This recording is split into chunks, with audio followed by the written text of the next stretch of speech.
Dentro das menores partículas que existem, está guardada uma quantidade de energia que é quase impossível de imaginar. Uma força que pode, ao mesmo tempo, iluminar cidades inteiras ou apagar essas mesmas cidades do mapa. Ok, vamos mergulhar fundo nisso e entender a física por trás da arma mais poderosa que a humanidade já criou. A jornada do micro para o macro começa exatamente com essa pergunta. Como é que uma coisa tão, mas tão pequena pode liberar uma fúria tão devastadora? A resposta está em conseguir desencadear uma reação em cadeia, uma que se multiplica numa fração de segundo. Para a gente entender a bomba, primeiro a gente precisa ir direto na fonte de energia dela, o núcleo de um átomo. É bem aqui, nesse espaço incrivelmente pequeno e denso, que o segredo do poder nuclear está trancado. O conceito-chave aqui é a fissão nuclear. Pensa nela como se fosse quebrar um galho muito tenso. Quando ele finalmente se parte, ele libera toda aquela energia que estava guardada de uma vez só. Agora, com átomos, essa energia é milhões de vezes maior. E foi a descoberta desse processo que mudou o mundo para sempre.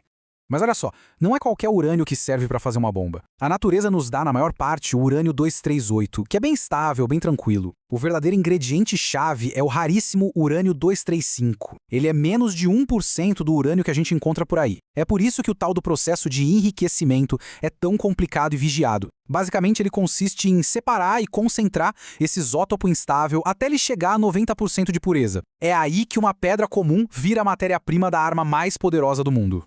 Uma única fissão, uma única quebra de átomo, libera bastante energia, mas não o suficiente para destruir uma cidade. O verdadeiro poder vem da capacidade de multiplicar essa reação, de forma exponencial. E aqui a gente vê o processo de forma brilhante. É como se fosse uma fileira de dominós cósmicos. Um nêutron começa tudo, que libera mais nêutrons, que por sua vez atingem mais átomos, que liberam ainda mais nêutrons, e assim por diante. Em menos de 1/1000º de segundo, trilhões de átomos estão se dividindo ao mesmo tempo. Certo, mas então por que a bomba não explode sozinha? A resposta para isso está no conceito de massa crítica. Para essa reação em cadeia continuar, os nêutrons que foram liberados precisam acertar outros núcleos, em vez de simplesmente escaparem. E isso só acontece como tem material físsil suficiente, tudo bem juntinho e compactado. É por isso que a bomba guarda o urânio em pedaços separados em massas subcríticas. Só no momento da detonação é que esses pedaços são unidos com uma violência absurda para começar o processo.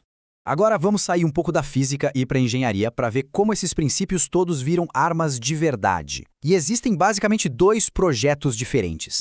A primeira geração é a bomba de fissão, que funciona quebrando átomos pesados. Mas a tecnologia evoluiu e levou à bomba de fusão, que faz exatamente o contrário. Ela força átomos leves a se unirem, e isso libera ainda mais energia. É basicamente o mesmo processo que alimenta o nosso Sol. E aqui a gente consegue ver a diferença na engenharia. A bomba de fissão é, entre aspas, simples. Explosivos comuns esmagam o material nuclear para iniciar a reação. Já a bomba termonuclear, a bomba H, está em outro patamar.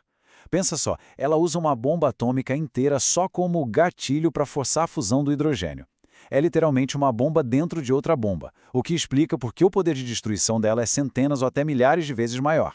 Agora que a gente já entendeu a mecânica, vamos tentar visualizar a escala disso. É bem difícil de compreender o salto de poder das armas convencionais para as nucleares. Esse gráfico mostra a diferença de um jeito bem brutal. As maiores bombas convencionais que existem são medidas em toneladas de TNT. A bomba de Hiroshima, por outro lado, liberou o poder de 15.000 toneladas. Mas a Tsar Bomba, a maior já testada, alcançou 50 milhões de toneladas de TNT. A escala de poder simplesmente desafia a nossa imaginação. Vamos colocar isso em perspectiva. A Little Boy, que foi a primeira bomba usada numa guerra, tinha um poder de 15 quilotons. Num piscar de olhos, a energia equivalente a 15.000 toneladas de dinamite simplesmente aniquilou uma cidade. Só 3 dias depois, a Fat Man já demonstrou um avanço. Com um design de implosão mais eficiente, o poder dela saltou para 21 quilotons. A tecnologia da destruição já estava evoluindo e rápido. Mas a virada de chave mesmo veio em 1952. O teste Mike não foi só mais potente, foi um salto quântico, a primeira bomba de hidrogênio. Com 10 megatons de potência, ela era 450 vezes mais forte que a de Nagasaki. A ilha onde ela foi detonada não ficou danificada, ela simplesmente deixou de existir.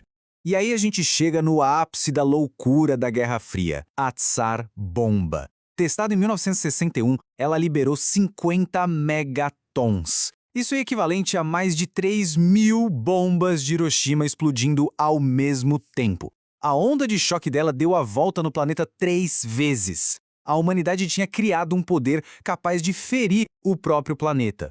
A ciência por trás dessas armas é lá da década de 40, mas o impacto e o legado delas definem o nosso mundo até hoje. Hoje, 9 países têm arsenais nucleares. 5 são reconhecidos oficialmente pelo Tratado de Não Proliferação Nuclear, que é um acordo global para tentar impedir que essas armas se espalhem. Só que outros 4 países desenvolveram seus próprios arsenais por fora, criando um cenário geopolítico que é, bem, complexo e permanentemente tenso. E este aqui é o número que define a nossa realidade. Embora seja bem menor que o pico da Guerra Fria, ainda existem cerca de 15.000 ogivas nucleares espalhadas pelo mundo. E muitas delas são milhares de vezes mais potentes do que aquelas usadas lá em 1945. Da física de um único átomo até a política global, a história da bomba nuclear nos força a encarar o poder imenso que a ciência pode liberar. E nos deixa com uma pergunta bem séria e bem urgente para o nosso tempo.